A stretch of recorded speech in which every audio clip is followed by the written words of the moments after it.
This is a Wildax Aurora Leisure. It's a nice compact camper van, 6 meters in fact, and yet they've got a lot into this. It's a nice colour, like the alloy wheels as well. It's a smart looking bit of kit. It's based on the Fiat, and in fact it's an automatic transmission, 140 horsepower, so a nice thing to drive. Take a quick wander around the outside first of all. It's got the built-in LPG tank, so that's filled from there. This one here is the water filler, and that one down there is the water drain for the fresh water and for the wastewater, and the cassette for the toilet is just there. 240 volt power goes in here,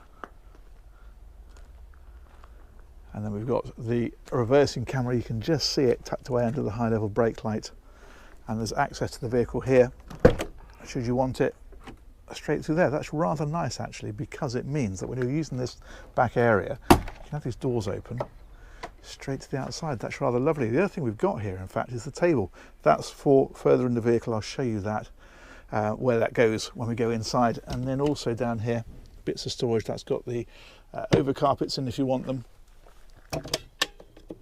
and battery in that side. So that is that, but we'll take you in proper and show you what this is all about. There's an awning on this one. I think that's an option. Got a feeling it's got solar power on this one as well from memory. And that one there, that's just a vent for the Truma heating system. So we can open it up just here. And then we find a button that powers out the step.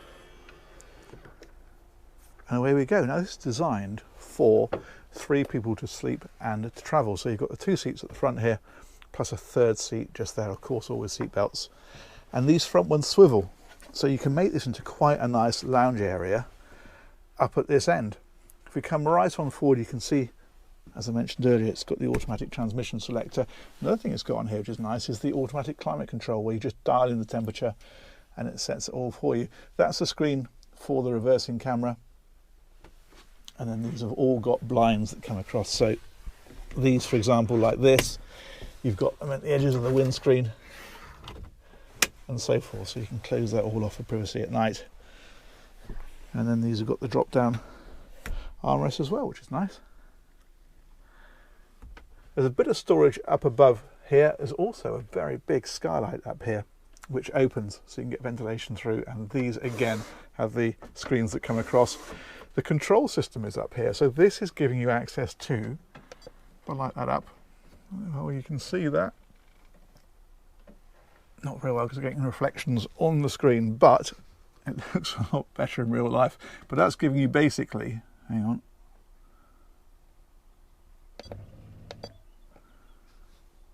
your display for things like water tanks and battery levels. You can switch your water system on and off. All that kind of stuff is all controlled from there. If we head on along here, then we've got light switches along here. We've got the carbon monoxide alarm is up there as well, as you can see. Another thing we've got actually for this door is there is a bug screen that comes across. So you can get plenty of ventilation, but you can keep the midges out. So that's a very nice little feature. Kitchen's over on this side. This has got a lift up section here, so you can increase the work surface quite a bit when you're using it. Sink of course is underneath this one, and then we've got the oven here. So this is giving us a 3-burner hob, and the oven itself down underneath. A lot of storage here as well, so big drawers like this. That's better access from this side. There we go.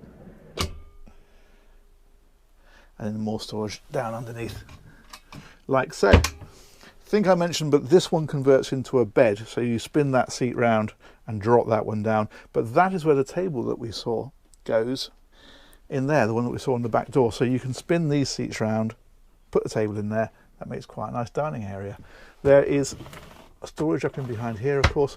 That's the Truma heating system, so that's giving you heating from the 240 volt or from the gas system. Same with the hot water. More storage up in places like this. There's some quite nice lighting in here as well, with these sort of LED strip lights they've put in everywhere. They look really good. This is up here because it's a power socket and an aerial socket, so that if you want to fit a TV, go straight on that panel there, and of course that's the perfect place then to be able to watch it from these seats up here when they're swiveled round. If we head on back a bit further, this is a rather nice touch. This has got another slide out panel there. So you've got that one there and that one there. And one of the biggest criticisms of these is the fact there's not really much workspace in the kitchen. Well, on this one, you're not really in a position to complain, especially, as I mentioned, for a 6-metre vehicle. This has got a big hanging locker in, but the other thing we've got here is another small table and the table leg, and the reason for that is so that you can, if you wish, pop that into that socket just between the seats, so that when those are swiveled round, you've got something to put your drink on while you're watching the TV or having a chat. That works well. What else we've got here? Power sockets in here, extra lighting in here, all that kind of stuff. And then on this side is a pretty decent toilet compartment for a 6-metre van. That is excellent. So the loo is there. We've got, again, oops, storage dotted around in places like this. And there's a shower in here as well. And then you've got the vent on the roof for a bit more light and a bit more air into there. Very good. On round a little bit further. And then this is the seating area that we saw when we opened the back doors. And this is what I mean, is you can sit here, put some cushions on here if you want to, put your feet out. If you park somewhere nice, that's fantastic. This will make into a bed, so you've got sliding sections down here. These come out and across. That infills using the backrests, and that's a big double bed. So sleeping for 2 here, plus that one we saw further forward, and that's what gives you the sleeping for 3, as well as the travelling for 3. More storage then up in places like this. More of that funky lighting. Another opening hatch again with the screens that come across, like say bug screens and night screens, and of course you've got a similar arrangement with these windows. So these open, but they also have screens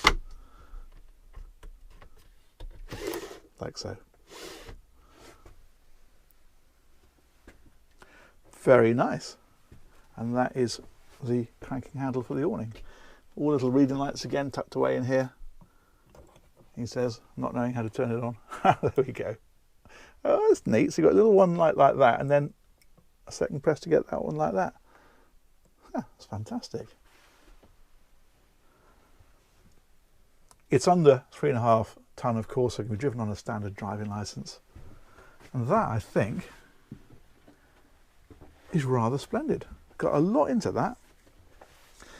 There we go. That is about the size of that. Massive thanks to Nickwell Motorhomes, who organised this tour. Huge thanks as ever to you guys for watching it. Let me know what you think of that, and we'll catch you on another one of these real soon. Take care. Bye-bye.